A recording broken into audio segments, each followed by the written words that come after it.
Seja muito bem-vindo.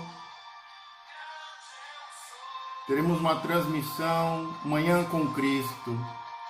É um novo tempo, um novo projeto, e nós estaremos meditando na palavra de Deus. E todo domingo às 10 horas da manhã, nós teremos uma mensagem Manhã com Cristo. Iremos ler, iremos meditar. Nós estamos no ano da sabedoria, no ano da visão. E eu te convido a caminhar comigo sobre a palavra de Deus. Olha que música bonita. Da Fabiana. Grande eu sou. Nós vamos falar sobre Deus, sobre esse grande eu sou. Eu sou todas as coisas. Eu sou o Deus poderoso que te livra, que te guarda. Eu sou o Deus que te abençoa, que te prospera. Eu sou o seu escudo e a sua fortaleza, o seu refúgio no dia da angústia. Eu sou a sua cura. Ele é a nossa bandeira. Ele é o Deus que cura. Em vão é edificar a casa se Deus não cuidar da casa. Em vão é o construtor se Deus não edificar. Em vão é o sentinela se Deus não guardar a casa. Eu te convido, e estenda esse convite para os seus amigos, para os seus familiares. É Manhã com Cristo. Vamos meditar na palavra. Vamos adorar ao Senhor.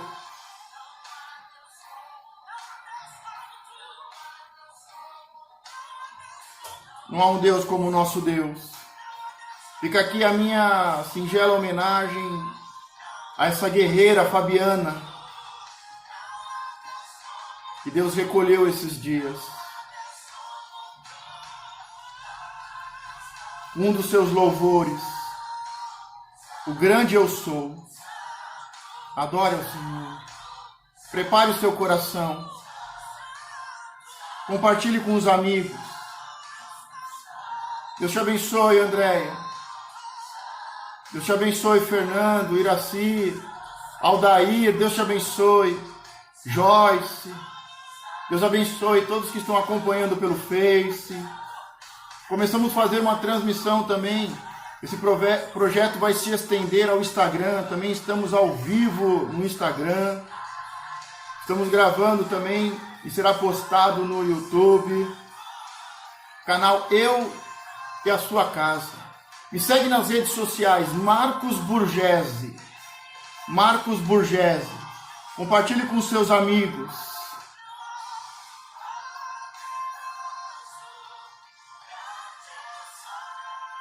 Olha que louvor forte. O grande eu sou. É esse que nós vamos conhecer. É com esse que nós vamos caminhar. É Ele que nos livra e que nos guarda de todo mal. Deus te abençoe, Ivan, Carla. Deus te abençoe. Deus te abençoe, em nome de Jesus. Nós vamos falar hoje, nós vamos iniciar esse importante projeto, Manhã com Cristo. E esse primeiro tema de hoje, ele é bem interessante. Eu quero falar sobre o nosso principal material, sobre a apostila, entre aspas, sobre o livro que nós vamos usar para este grande e importante projeto, Manhã com Cristo. Não perca. Coloca no seu celular para despertar. Todo domingo às 10 horas, Manhã com Cristo. Iremos meditar na sua palavra, iremos refletir, adquirir conhecimento, vamos adquirir o Espírito do Senhor. Sabe o que a palavra de Deus diz? Que Ele não nos deu espírito de medo, mas Ele nos deu do seu Espírito. E o Espírito de Deus é de fortaleza, é de equilíbrio, de moderação, de amor. É isso que o Senhor nos dá. É isso que nós iremos receber. Estudando a palavra de Deus, caminhando com Cristo, adquirindo conhecimento, sabedoria, inteligência emocional, espiritual. Por isso eu te convido a fazer parte desse projeto. E programe o seu celular, o despertador do seu celular, para todo domingo, às 10 horas da manhã, Manhã com Cristo. Momento de adoração, momento de reflexão. E nós iremos falar hoje sobre, como eu disse, sobre o material que nós vamos usar. Entre aspas, a apostila que nós vamos usar. Nós vamos falar sobre o modelo que nós estaremos usando aqui nas transmissões. Eu sempre gosto de começar com um louvor, porque Deus habita no meio dos louvores. Quando louvamos, quando adoramos, quando fazemos o nosso louvor subir aos céus, Deus habita no meio dos louvores. Então, algo que atrai a Deus, que atrai a presença de Deus, que faz Deus descer sobre a terra, é o louvor, é a adoração, é um coração quebrantado e contrito. Davi já dizia, Deus não resiste a um coração quebrantado e contrito. Então, quando nós cantamos, o ditado popular diz que quando cantamos, espantamos os males. Quem canta os seus males espanta. Sim, mas no espiritual atrai a Deus. Mais do que espantar o mal, atrai a presença de Deus para uma grande vitória, para uma grande libertação, para uma grande prosperidade. Então eu sempre começo as transmissões com uma música, com um louvor.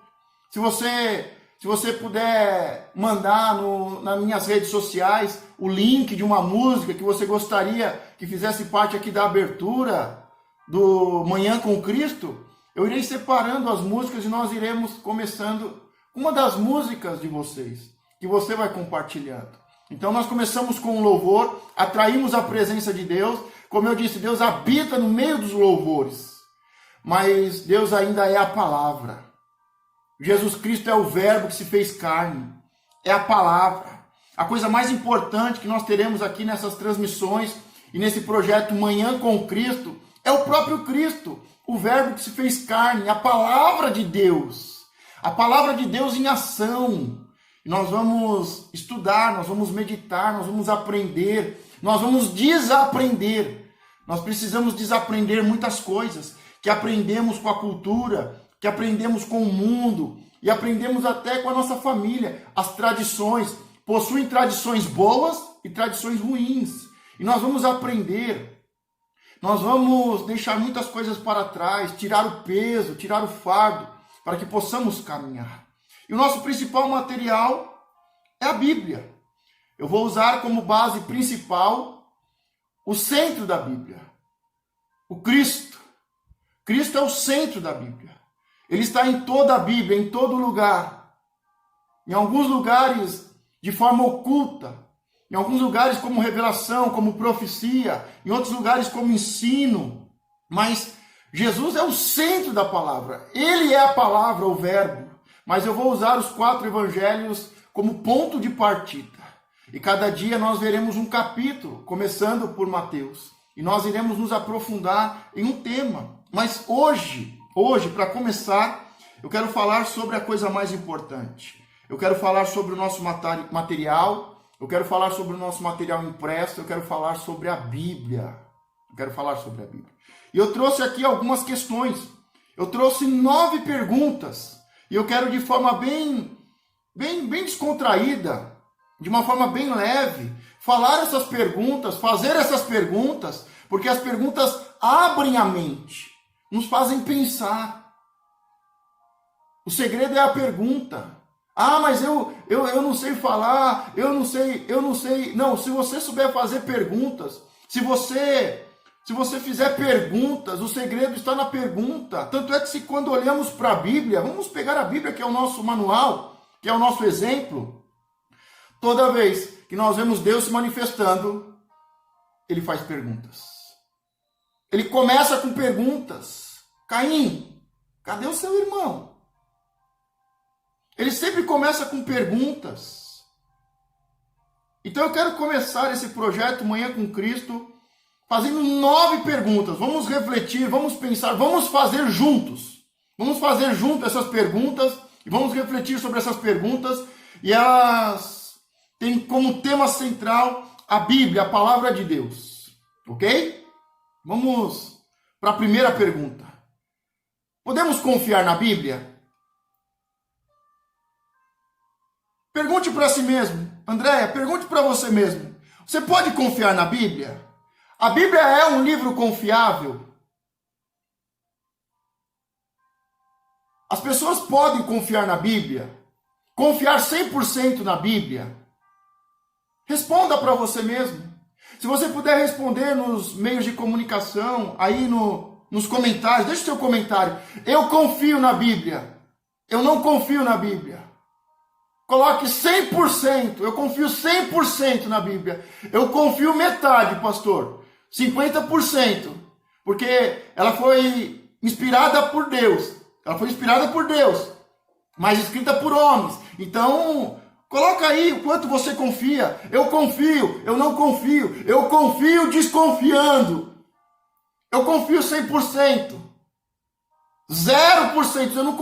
Eu não confio nada na Bíblia. A Bíblia não passa de um livro de história. Coloca aí nos comentários, escreve aí, Ivan, Joyce, escreve. Aldair, escreve nos comentários.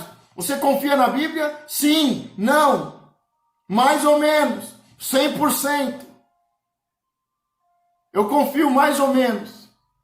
Eu confio desconfiando. Porque foi o Espírito Santo que inspirou os homens. Então tem uma parte divina e uma parte humana. Então, coloca aí o quanto você confia. O quanto ela é real para você. Ah não, pastor, eu confio só no Novo Testamento. No Antigo Testamento eu não confio. Não, pastor, o novo é para mim, o antigo é para os judeus. Coloca aí o que você confia da Bíblia, o quanto você confia da Bíblia, como você confia. Escreve aí, de forma simples, sim, não, às vezes, mais ou menos, 100%, meio a meio, 50%. Coloque aí o seu comentário, é muito importante você interagir. Nós estamos sentindo falta dessa proximidade, desse contato, de conversar face a face. Mas nós temos que aprender a viver neste novo normal. Eu tenho falado, as pessoas têm falado, pastor, quando é que as coisas vão ficar normais? Quando é que vai voltar ao normal? Não, não vai voltar ao normal. Nós vamos ter que criar um novo normal. E o novo normal é aqui, ó, conversando aqui, ó. Eu vou responder todos depois. Então coloca, sim, eu confio. Não, eu não confio. Ah, eu confio em parte. Eu só confio no Novo Testamento. Coloca aí a sua opinião. É assim que se aprende. Fazendo perguntas, respondendo, observando, aprendendo com o próximo. Primeira pergunta, podemos confiar na Bíblia?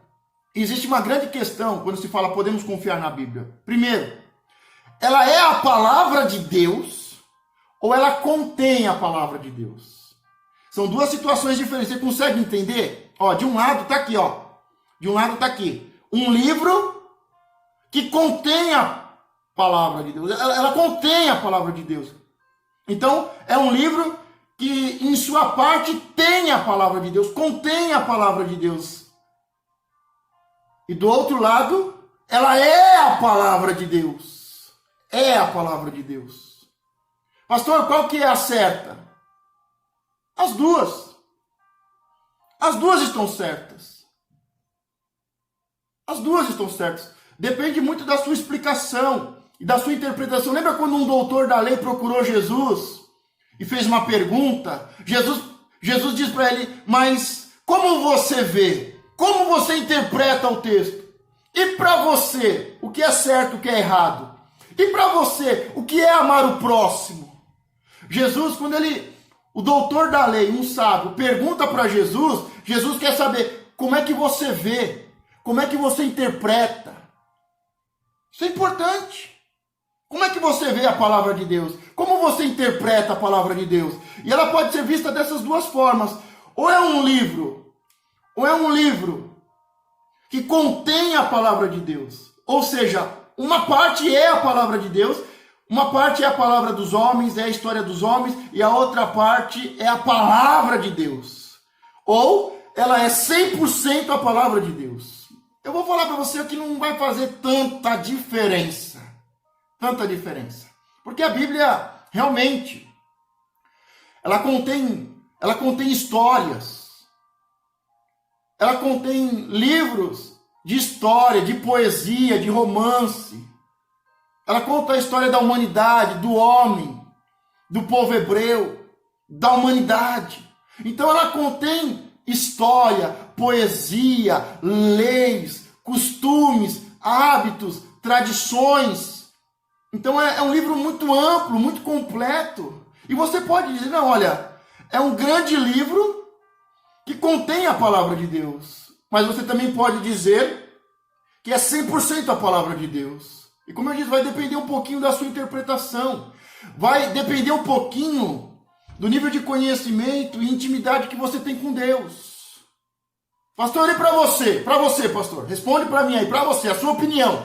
Eu não vou escrever agora como você escreveu. Eu agradeço você que está participando, que está curtindo, que está compartilhando, convidando os amigos, que está deixando o seu comentário. Eu vou participar também, estou participando. Então, podemos confiar na Bíblia? Sim. Para você, pastor, ela é um livro que contém a palavra de Deus ou ela é a palavra de Deus? Para mim, ela é a palavra de Deus. Mas como eu disse, até aqui normal. Segunda pergunta. Deixa eu molhar o bico aqui, tomar meu café.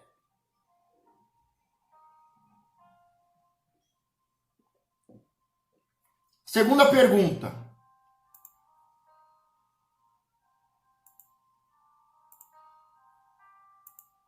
Estava aumentando um pouco aqui a música de fundo, não sei se está dando para ouvir. A segunda pergunta, quem decidiu quais são os livros que fariam parte e os que não fariam parte da Bíblia? Quais foram os critérios? Quem decide isso, pastor? Olha, eu vou te falar uma coisa, é comum as pessoas falarem assim, não, porque lá no ano tal fizeram uma reunião e decidiram quais eram os livros sagrados e a Igreja Católica manipulou. Não, presta atenção. Desde o início, já na antiguidade, os primeiros livros da Bíblia, eles já eram considerados já desde o início livros espirituais, livros inspirados por Deus. Eles já sabiam desde o começo, assim que eles eram escritos, já se sabia se tinha sido um livro inspirado por Deus ou não. Por exemplo, vou dar um exemplo. Os primeiros livros da Bíblia, Gênesis, os primeiros 5 livros da Bíblia. Você pega os primeiros 5 livros da Bíblia.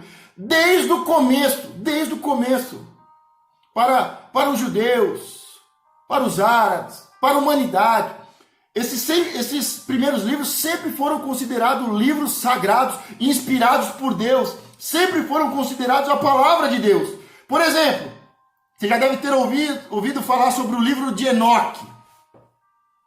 Quantos já ouviram falar sobre o livro de Enoque? Tem outros também, livros tão importantes, tão conhecidos, tão importantes, tão válidos como o livro de Enoque. Livros antigos, mas eles desde o começo, eles não tinham a função de serem o quê? Espirituais. Eles não eram inspirados por Deus, eram livros históricos. Então o livro de Enoque é um livro importante, é um livro histórico. Por que ele não está na Bíblia? Ele é real, ele é válido, ele é importante. Aprendemos muitas coisas com ele, mas ele é um livro histórico, não é um livro espiritual, inspirado por Deus. Então desde o começo, quando os livros no Novo Testamento, algumas décadas depois que Jesus morreu e ressuscitou, começa a se escrever os evangelhos. Desde o começo, todos já sabiam os livros que eram inspirados por Deus e os que não eram. Então não tem esse negócio não, que fizeram uma grande reunião e que os políticos da época e que a Igreja Católica... Não foi assim. Não é assim que a história conta. Isso é o que algumas pessoas contam. Não. Desde o começo, os livros foram escritos, inspirados por Deus. E havia muitos bons livros que não eram inspirados por Deus. E eles não podiam fazer parte da Bíblia. Então, quem decidiu quais os livros que fariam parte e os que não fariam parte da Bíblia? Era comum isso.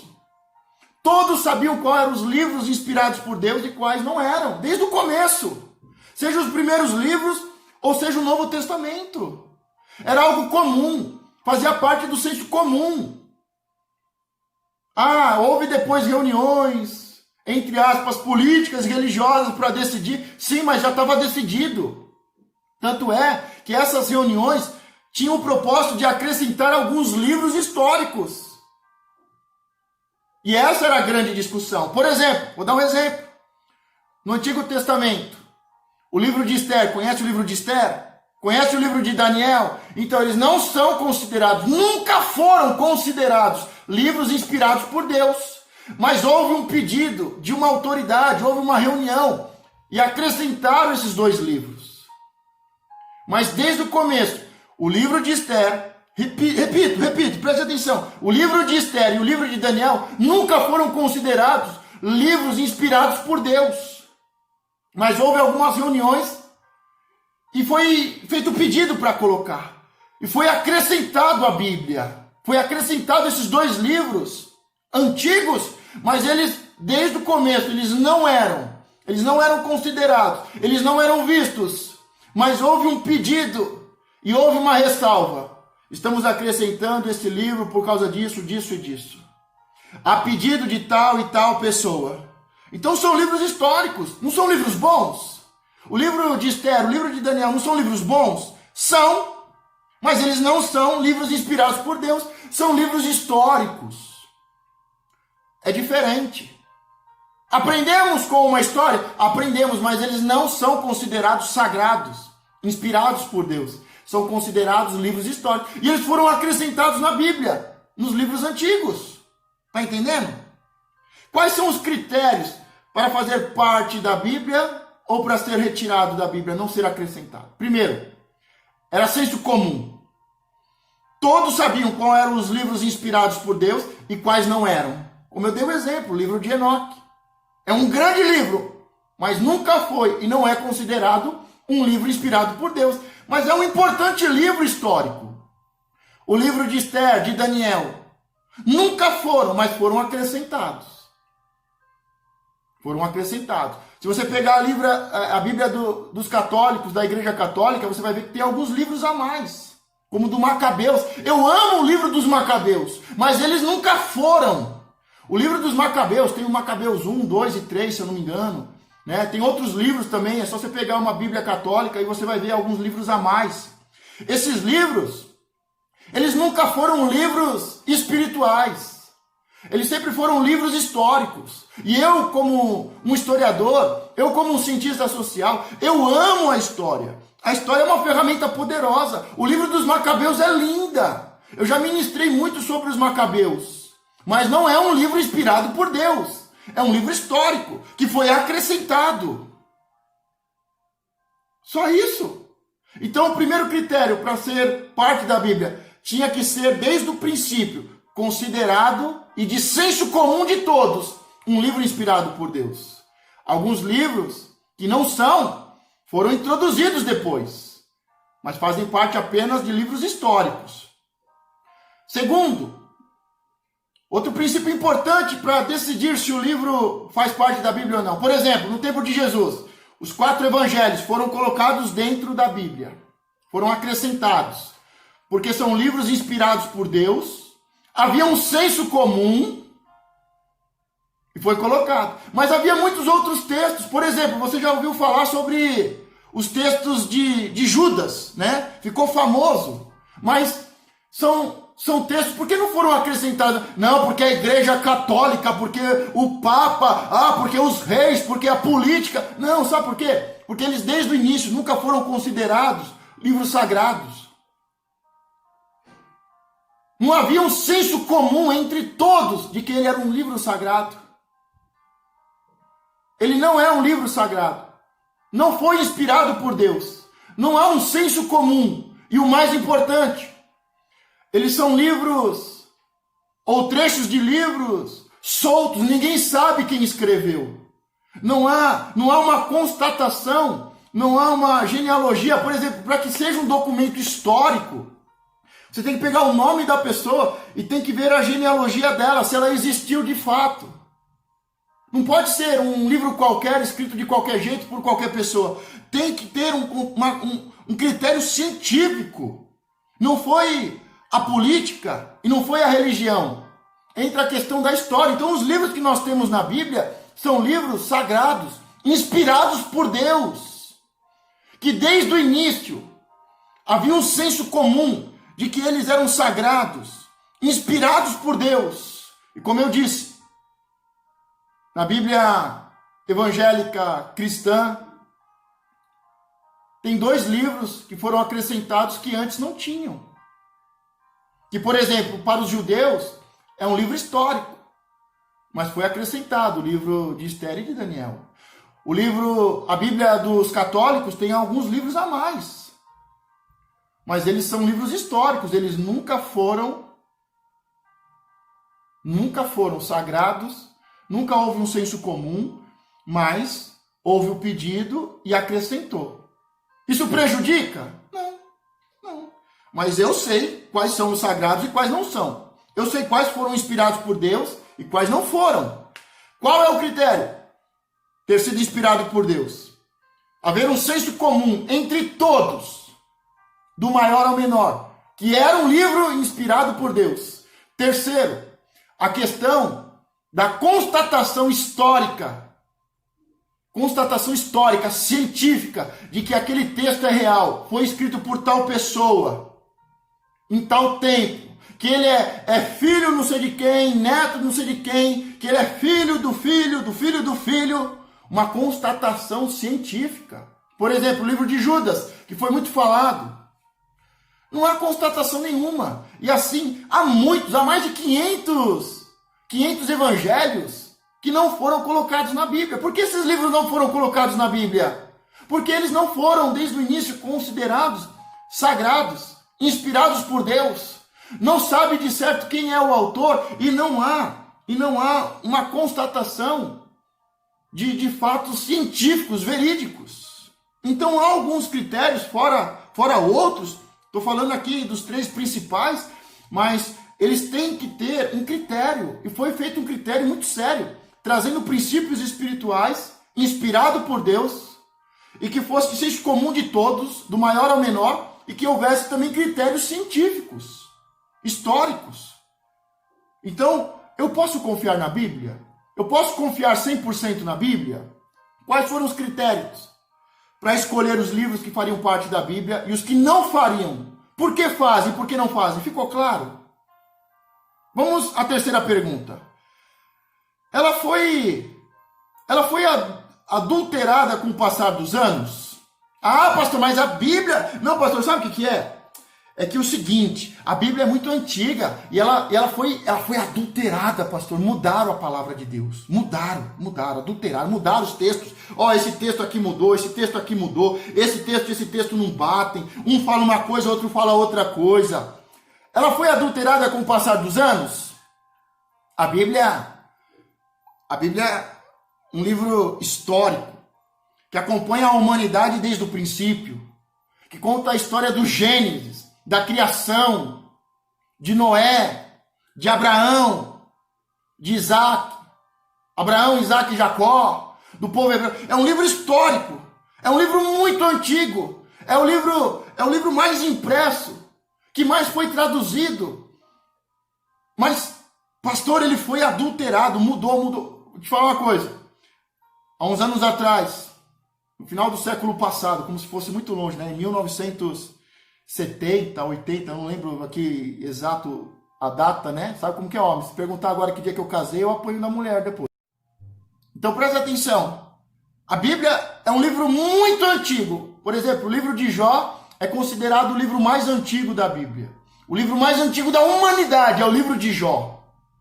Então é um livro extremamente antigo, que foi passando pela história, que foi mudando, que foi se adaptando, que foi sendo traduzido de forma oral, depois escrita, depois sendo traduzida para outras línguas. Mas presta atenção, há uns anos atrás foi encontrado em Israel e é chamado os pergaminhos do Mar Morto.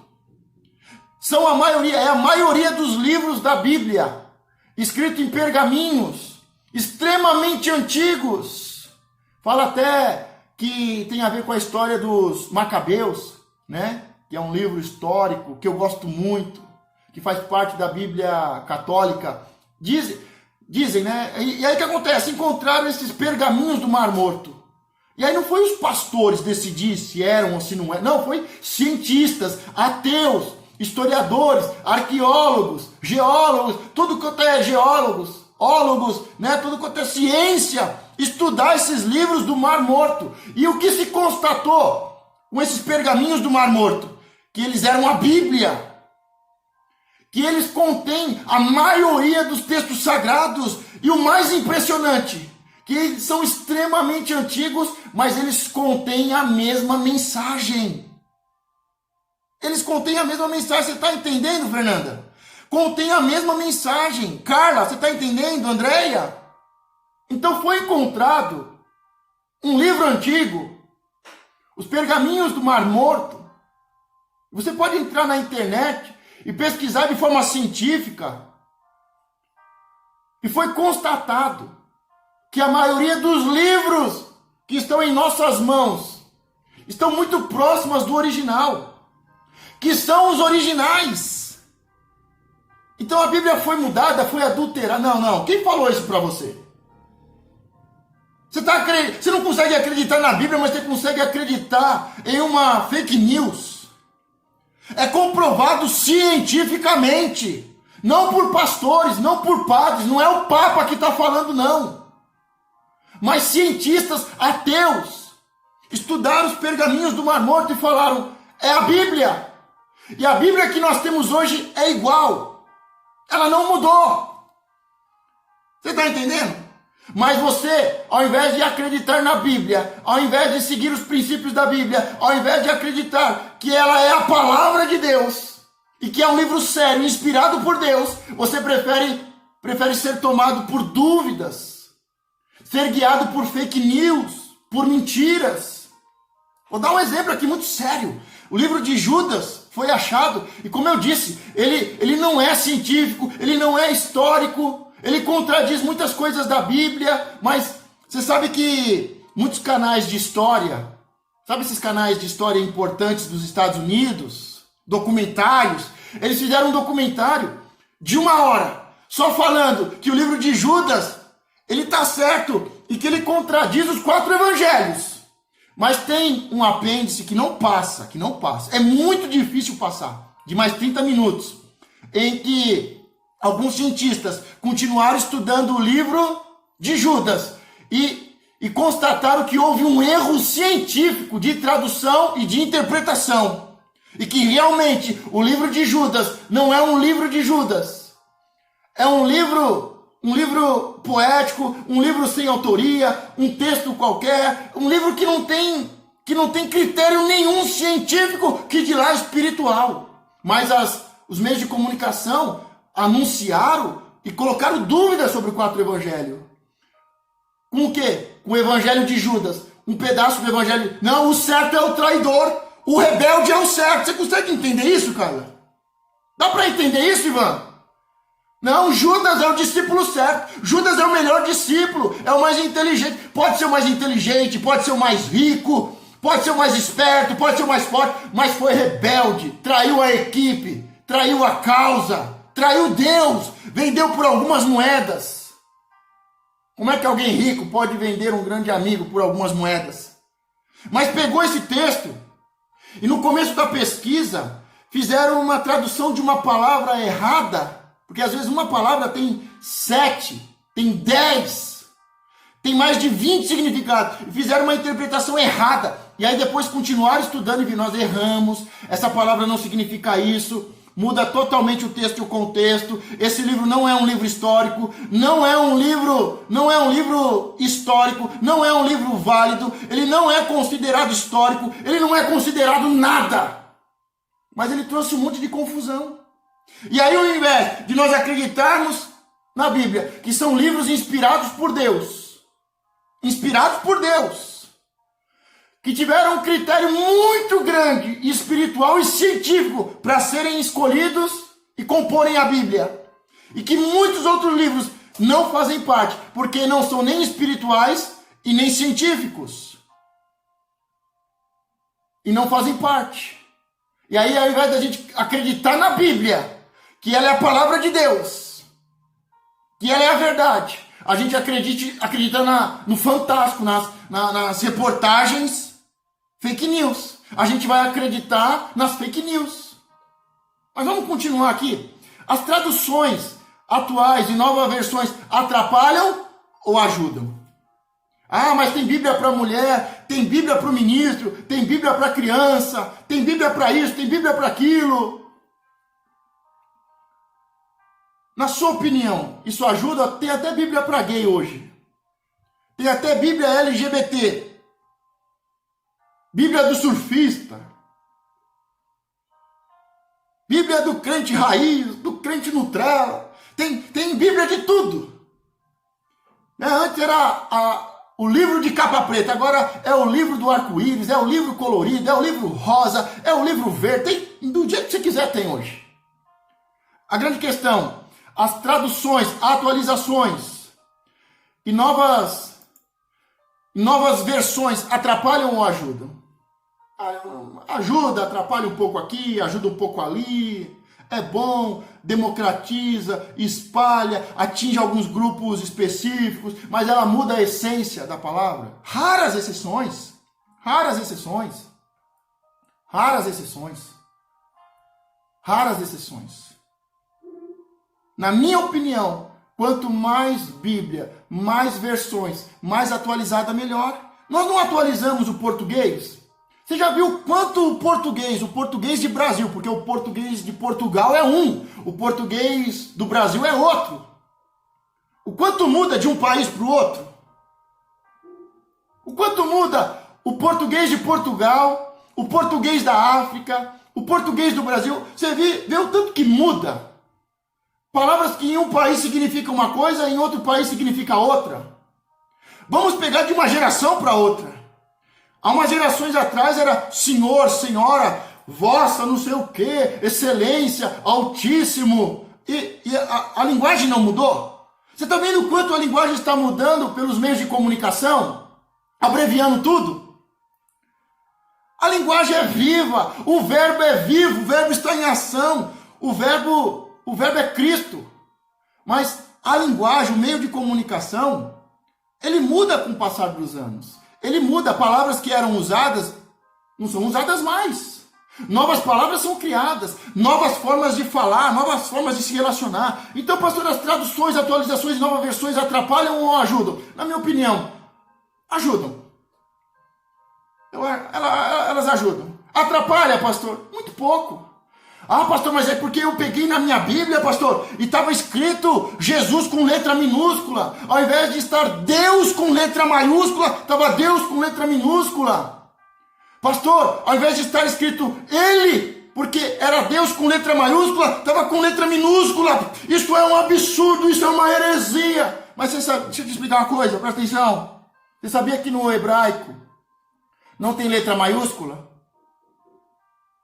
Então vamos pegar uma Bíblia, um texto sagrado que foi escrito em Hebreus, que foi escrito em hebraico, traduz para o português. Se ele quiser manter o original, ele vai, não tem letra maiúscula, vamos deixar tudo minúscula. Você acha que Deus vai se levantar do seu trono e vai fazer a terceira guerra mundial e vai acabar com o mundo porque escreveram o nome dele com a letra maiúscula ou com a letra minúscula? Ô gente, às vezes eu vejo na internet, por favor, não escrevam Deus com letra minúscula. Tudo bem, faz parte da nossa cultura, faz parte da nossa tradição, faz parte da nossa religiosidade. Mas um judeu não escreve com letra maiúscula, porque não tem letra maiúscula. E eles vão para o inferno por causa disso? Você está entendendo? É simples, gente. É simples. Então, quando houve as traduções, imagine textos antigos, hebraico, aramaico antigo, foi traduzido para o grego, para o latim, para o português de Portugal, para o português do Brasil. Imagine quantas traduções tiveram. Essas traduções aconteceram aí, pelo menos 4, 5 línguas. Mudou a Bíblia? Pouquinho. Se é Ele, se é nele, se é Deus, se é Senhor, se é eu sou, você acha que vai mudar tanto assim? Muda, mas não muda a essência. Então essas pequenas, as grandes traduções que tiveram no decorrer da história, não alteram a Bíblia. Essas novas versões não alteram a Bíblia. Elas atrapalham? Atrapalham, por exemplo, um estudioso, porque ele vai ter que pegar uma Bíblia evangélica, uma Bíblia católica, a Bíblia do ministro, a Bíblia da mulher, a Bíblia do homem, a Bíblia da criança, e geralmente ele faz um estudo mais completo, e eu acho até bom que tenha isso. Porque às vezes num lugar está uma palavra, em outro lugar está outra palavra, e elas são muito próximas, são sinônimos, são próximas, mas dá uma visão totalmente diferente. Mas a essência, que é salvar vidas, não muda. Então, essas traduções, atualizações e novas versões atrapalham ou ajudam? Na minha opinião, não ajudam. Elas não atrapalham, pelo contrário, até ajudam. Vamos para a próxima pergunta. Você está gostando? Está te ajudando? Porque o propósito... Não adianta a gente fazer um projeto aqui e falar caminhando com Cristo, mas você é cheio de dúvida. Não, isso é da Bíblia. Não, mas isso está na Bíblia, está errado. Não, isso eu não confio. Não, o pastor está mudando, porque na Bíblia está assim, na outra Bíblia está assim. Ô gente, vamos estudar com sabedoria, vamos seguir a Cristo com sabedoria, vamos acordar e vamos ter uma manhã com Cristo com sabedoria. Vamos tirar o medo, vamos tirar a dúvida, vamos tirar as fake news. A Bíblia é um livro sagrado.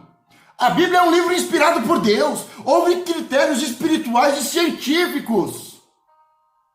Ela é 100% confiável. Mas vamos continuar. Próxima pergunta, quinta. Teremos 9. Por que existem contradições na Bíblia? Pastor, lá fala que depois de 6 dias.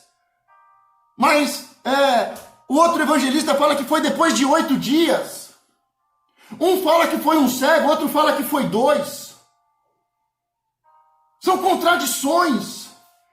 Porque 6 é 6, 8 é 8. Pastor, 6 e meia dúzia é legal, mas não está 6 num livro e no outro meia dúzia. Um fala que é 6 e o outro fala que foi 8. Ah, Jesus chegou em tal lugar depois de 6 dias. Ah, Jesus chegou em outro lugar depois de 8 dias. São testemunhos. São testemunhos. Vamos supor que eles demoraram aí quase 10 dias. Quase 10 dias. Ele foi lá, entrevistou, olha, você andou com Cristo. Quando foi que vocês chegaram em tal cidade? Que aconteceu esse milagre? Olha, depois de uns 10 dias. Foram escritos depois de 20, 30 anos que começou a se escrever. Então imagine depois de 20, 30, 40 anos, 70 anos, os textos do Novo Testamento, e aí ele vai lá perguntar para a pessoa que recebeu o milagre, para a pessoa que estava junto com Cristo, olha, depois de quantos dias vocês estavam em tal lugar, foram para tal lugar, aconteceu o milagre? Mais ou menos uns 10 dias. Aí um vai escrever, 6 dias depois, porque eles foram andando e caminhando até tal lugar, dá mais ou menos 6 dias, então 6 dias depois. Outro vai escrever 8 dias depois. Então, será que esses detalhes vão fazer tanta diferença? Se era um cego, se era 2.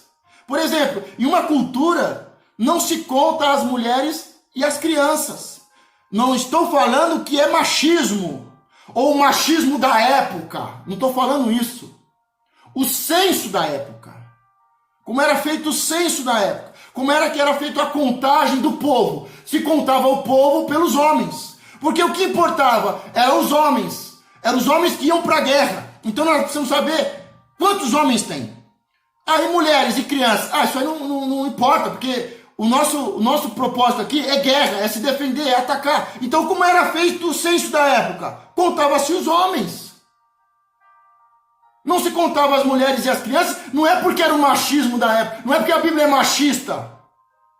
O machismo é uma invenção humana, o feminismo é uma invenção humana, o LGBT é uma invenção humana, consequência do machismo e do feminismo. Então não diga que é o machismo da época, não. Você nem conhece a cultura. Eu que sou um cientista social, que estudo outras culturas, não posso falar isso? Você até pode. Mas não é o machismo da época. Era a forma deles se organizarem na época. O princípio era a guerra. Vamos fazer o censo dos homens. Quantos homens nós temos para defender a cidade? Para defender as nossas mulheres, nossos filhos? Quantos homens nós temos para irem à guerra? Então se contavam os homens. Não é machismo, é sabedoria. Será que é tão difícil? Então para de dizer que a Bíblia é machista. Não queira fazer uma Bíblia feminista, porque o resultado do machismo e do feminismo é uma geração LGBT, é uma geração Sodoma e Gomorra. Não queira ler a Bíblia com a sua mentalidade. Não vamos ler a Bíblia com as nossas doenças de alma, com os óculos de hoje olhando para o passado. Então, pode ser que era um homem e uma criança.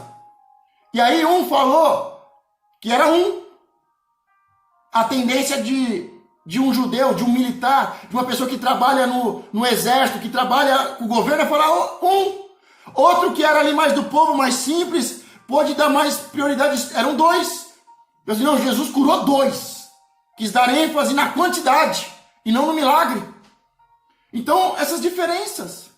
Pode ser que era um homem e uma mulher. Pode ser que era um homem e uma criança. Um homem e a sua esposa. Um homem e o seu filho. E um fala que um homem foi curado. Que um cego foi curado. E o outro diz que dois foram curados. Um fala o nome porque conhecia. Conhecia. Vamos por acontece um acidente na avenida, Deus me livre. Você vai lá e diz, 2 pessoas morreram. Aí uma pessoa que é vizinha diz assim, olha, fulano de tal morreu. Sabe? Então vamos voltar para a Bíblia. Porque existem contradições na Bíblia? Por que existem contradições na Bíblia? Me fala uma coisa. Você não acha que Deus poderia dar uma ajeitadinha? Ele é o verbo. Por que Deus não deu uma ajeitadinha? Não, Mateus, Lucas, presta atenção. Não, você está falando que foi 6 dias, você está falando que foi 8. Você está falando que foi um curado, você está falando que foi... Deus não podia dar uma ajeitadinha? Fala uma coisa para mim. Vamos falar, já que a Igreja Católica, na Idade Média, ficou 1 ano no governo do mundo, né, os senhores feudais e a Igreja Católica, por que a Igreja Católica não arrumou a Bíblia? Quantas traduções a Igreja Católica fez? Gente, desculpa que eu não estou atacando a Igreja Católica, pelo contrário, eu estou defendendo, tá? Eu estou defendendo, presta atenção. Se a Igreja Católica tinha acesso ao saber, se a Igreja Católica tinha a Bíblia, se a Igreja Católica traduzia a Bíblia, havia os escribas. Por que eles não consertaram a Bíblia? Ah, pastor, é que eles não viram. Ah, meu irmão. Eles viram. Só que isso não é tão importante. Porque existem contradições na Bíblia. Porque é um livro humano também. É inspirado por Deus. E ele foi feito por homens. Por hebreus. Ele foi feito. Ele foi escrito. E quando ele foi escrito por homens. Baseado em princípios científicos, espirituais e científicos. Esses detalhes mudam a interpretação. Muda quem escreveu e como interpretou e como testemunhou. Como eu falei aqui, o exemplo de contar os homens não é o machismo da época. Para com isso, gente. Vamos buscar Deus, vamos buscar cura. Sabe, famílias doentes geram homens machistas. Homens machistas geram mulheres feministas. E famílias doentes, machistas, feministas, geram filhos LGBT. É um abismo após o outro. Então para com esse negócio que a Bíblia é machista. Para com esse feminismo nojento. Estamos matando os nossos filhos. Olha aí a quantidade de cantoras, de pregadores, que o filho morreu, que o filho se assumiu como drag queen, que o filho é gay. Famílias doentes levantam uma geração de machistas. Porque qual é a defesa de uma família doente? O machismo. Qual é a defesa para o machismo? Como é que eu me defendo de um machismo sendo feminista? E qual é a consequência de uma família doente que levantou uma geração machista e que produziu uma geração feminista? Filhos indo para o inferno. Tira esse negócio da sua mente que a Bíblia é machista, que antigamente era machista porque não contava os homens e as mulheres. Era uma contagem de exército para ir para a guerra. Então vamos abrir a mente, gente. E como eu volto a dizer, Deus não podia dar uma ajeitadinha. A Igreja Católica ficou por quase 1000 anos com a Bíblia na mão. Tinha os seus escribas, tinha os seus sábios. Tinha muitos sábios da antiguidade, muitos sábios da Idade Média. sábios que são estudados até hoje, que são estudados pela Igreja Católica e a Igreja Evangélica, homens extremamente inteligentes e sábios, que sabiam vários idiomas. Por que Deus não deu uma ajeitadinha? Por que a Igreja Católica não consertou a Bíblia? Porque isso não faz diferença, gente. Faz diferença para quem tem dúvida, faz diferença para quem acredita na fake news, faz diferença para quem não confia em Deus. Outra pergunta, sexta. Se estas questões sobre a Bíblia fossem realmente importantes, você não acha que Deus faria alguma coisa para impedir ou corrigir isso? E aqui só para finalizar isso que eu já falei, Deus escreveu, presta atenção, lembra que Deus escreveu com o seu próprio dedo?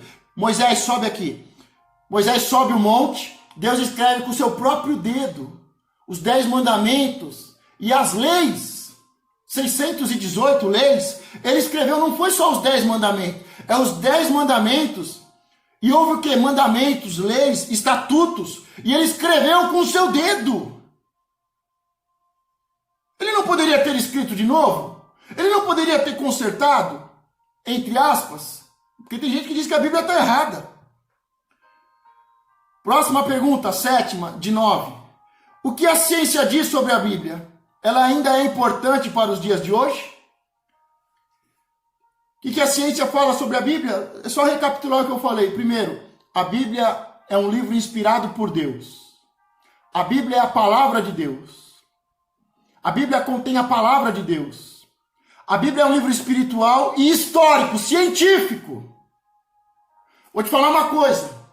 E aqui não tem como um ateu discordar de mim, porque eu estou falando de ciência, não estou falando de fé, de culto racional. Estou falando de ciência. É mais fácil, historicamente e cientificamente, falar que Jesus Cristo viveu, que Jesus morreu e ressuscitou, do que falar do que Alexandre o Grande existiu. Quantos documentos tem que Alexandre o Grande existiu? Que ele nasceu, que ele morreu, que ele conquistou todo um grande território. Quantos documentos tem sobre Alexandre o Grande? Mínimos, dá para contar em uma mão. Quantos documentos históricos, científicos e válidos tem sobre Alexandre o Grande? Então é muito difícil provar que Alexandre o Grande existiu. Aristóteles, Sócrates, pouquíssimos textos, pouquíssimas comprovações históricas e científicas para estas grandes personagens, mas documentos históricos, científicos sobre Jesus, sobre o povo hebreu, sobre os discípulos de Jesus, sobre os seus milagres, são inúmeros. E são científicos, não estou falando aqui de fé. Então o que a Bíblia fala? O que a ciência fala sobre a Bíblia? Que a Bíblia é mais real, que a Bíblia é mais verdadeira do que qualquer outro livro. É o livro mais importante da humanidade. Não é eu que estou falando, não é eu como pastor. Eu estou falando aqui como cientista social. E reproduzindo a fala de muitos ateus. Não, eu não acredito em Deus, mas a Bíblia é real. A Bíblia é verdadeira. Eu não acredito nesse Deus, mas a Bíblia é real. A Bíblia é histórica. A Bíblia é científica. A Bíblia é importante. A Bíblia é o livro mais importante. Tá entendendo? É mais fácil eu comprovar que Jesus viveu do que Alexandre o Grande. É mais fácil eu comprovar de forma científica, não precisa de fé. Não precisa de fé. Qualquer cientista consegue provar que Jesus nasceu. E quem ele foi? Por exemplo, um grande livro de Joséfo, a história dos hebreus. É um historiador tremendo. Tem 2 grandes livros históricos, que contam a história dos hebreus. Científico, mas não é inspirado por Deus. Então, o que a Bíblia é para você? Você confia nela 100%? Você sabe o que a ciência de verdade fala sobre a Bíblia?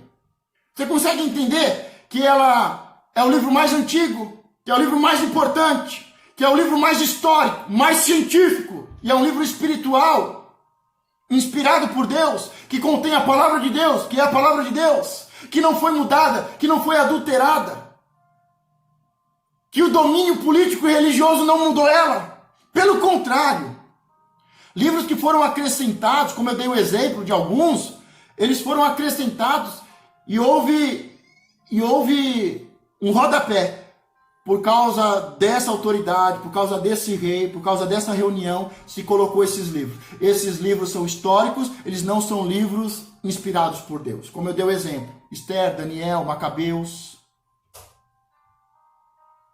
Então, ou nós vamos estudar a Bíblia como ela realmente é, crendo em Deus, confiando em Deus, seguindo os passos de Deus, obedecendo a palavra, o mandamento de Deus, ou não. Se a gente ficar mais ou menos, não vai dar resultado. Você não pode ser mais ou menos crente. Você não pode confiar mais ou menos em Deus. Você não pode mais ou menos confiar na palavra de Deus. A Bíblia ainda é importante hoje? Sempre. Sempre. Ah, mas hoje tem remédio, pastor. Mas a Bíblia não é para curandeiros. A Bíblia não é para cura. Existem curas, mas a Bíblia é uma mensagem de um pai apaixonado para um filho perdido. A Bíblia é um livro. A Bíblia é uma carta de amor de um pai para com um filho perdido. Não é medicina. Possui história, possui lei, possui poesia, possui medicina, possui espiritualidade, sabedoria. Mas é uma carta do pai. É a carta do pai apaixonado por um filho perdido. O que a ciência diz sobre a Bíblia? Ela ainda é importante para os dias de hoje? A Bíblia ainda é importante para você hoje, Andréia? E para você, Ivan? A Bíblia ainda é importante para você hoje? Você confia nela para a sua vida? Você segue os passos dela para a sua família? Para a sua vida financeira? Ela ainda é um livro sagrado para você? Ela ainda pode influenciar todas as áreas da sua vida? Tem a ciência. Quando eu passo mal, eu vou no médico. Só que antes eu oro. Eu peço vida para aquele que me deu vida. Antes de pedir para que ele use as mãos dos médicos, antes que ele use os médicos que possuem sabedoria da ciência e sabedoria de Deus para cuidar de mim. A Bíblia ainda é importante para você? Oitava. Temos a 8 e a 9. A oitava. O diabo usa a Bíblia? Eu estou perguntando se a Bíblia é importante para você, mas me diga uma coisa. O diabo usa a Bíblia? Agora começou a ficar divertido aqui. Eu falo, você fala, né? André mandou. Eu falo, não, eu me divirto. O diabo usa a Bíblia? O diabo só usa a Bíblia. Sabe por que o diabo só usa a Bíblia? Porque ele sabe que a Bíblia é o livro mais importante. O diabo sabe que a Bíblia é o livro mais importante. O diabo sabe que a Bíblia tem poder. Então o diabo não inventou a Bíblia de Satanás. Não, o diabo usa a Bíblia de Deus. Me fala uma coisa. Me fala uma coisa. Você presta, olha bem no meus olhos, me fala uma coisa. Como é que o diabo tentou Jesus no deserto? Ele pegou a Bíblia do diabo e disse aqui, deixa eu ver como que eu tento, né? Como é que eu derrubo as pessoas. Ele não foi ver a Bíblia do diabo. Sabe o que o diabo fez? Pegou a Bíblia e tentou Jesus com a Bíblia. As três tentações do diabo sobre Jesus no deserto, o diabo usou a Bíblia. Qual foi a grande questão? O que Jesus disse? Nem só de pão viverá o homem, mas de toda a palavra de Deus. Como é que o diabo usa a Bíblia? O diabo usa a Bíblia. Mas como é que ele usa? Usa só um pedacinho. Tem muita gente querendo seguir a Bíblia, seguindo só um pedacinho. Só o que convém. Ah, eu gosto dessa parte da Bíblia. O Antigo Testamento eu não gosto, eu gosto do Novo. Então, o diabo usa parte da Bíblia.